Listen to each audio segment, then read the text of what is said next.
ലിജോ ജോസ് പെല്ലിശ്ശേരി ആദ്യമായി മോഹൻലാലുമായി ഒന്നിക്കുന്ന സിനിമ എന്ന പ്രത്യേകത കൂടി വാലിബനുണ്ട്.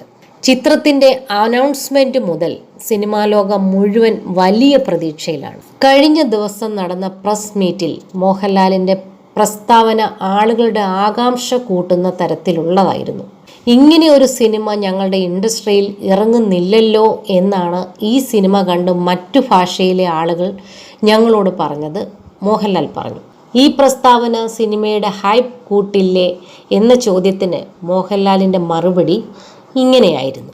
ഞാൻ പറഞ്ഞത് സിനിമയുമായി ബന്ധപ്പെട്ട ആളുകൾ വാലിബനെ പറ്റി പറഞ്ഞ കാര്യമാണ്. സിനിമയുടെ ക്രാഫ്റ്റിനെ പറ്റി മനസ്സിലാക്കുന്നവരുടെ അഭിപ്രായമാണ്.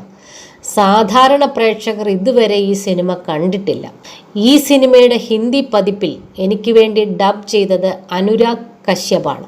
അവൻ ഈ സിനിമ തിരഞ്ഞെടുക്കണോ വേണ്ടയോ എന്ന് തീരുമാനിക്കാൻ ഒരു തവണ കണ്ടു. അനുരാഗും ലിജോയും കൂടിയാണ് സിനിമ കണ്ടത്. അദ്ദേഹം ഈ സിനിമ കണ്ട ശേഷം എന്നെ വിളിച്ച് സന്തോഷത്തോടെ ഈ സിനിമ ചെയ്യാമെന്ന് പറഞ്ഞു. I am very happy to be a part of this film. ഇങ്ങനെ ഒരു സിനിമ ഞാൻ ഇതുവരെ കണ്ടിട്ടില്ല എന്ന് പറഞ്ഞു മോഹൻലാൽ പറഞ്ഞു. ജയ്സാൽമർ, പൊക്രാൻ എന്നിവിടങ്ങളിലായിരുന്നു സിനിമയുടെ ഷൂട്ടിംഗ്. മോഹൻലാലിനെ കൂടാതെ സോനാലി കുൽക്കർണി, ഹരീഷ് പേരടി, സുചിത്ര നായർ, മണികണ്ഠൻ ആചാരി എന്നിവരും ചിത്രത്തിലുണ്ട്. മധു നീലകണ്ഠനാണ് സിനിമയുടെ ഛായാഗ്രഹണം. പ്രശാന്ത് പിള്ള സംഗീത സംവിധാനം നിർവഹിക്കുന്നു. ജോൺ ആൻഡ് മേരി ക്രിയേഷൻസിന്റെ ബാനറിൽ ഷിബു ബേബി ജോൺ ആണ് ചിത്രം നിർമ്മിക്കുന്നത്. ജനുവരി 25-ന് വാലിബൻ തിയേറ്ററുകളിലെത്തും.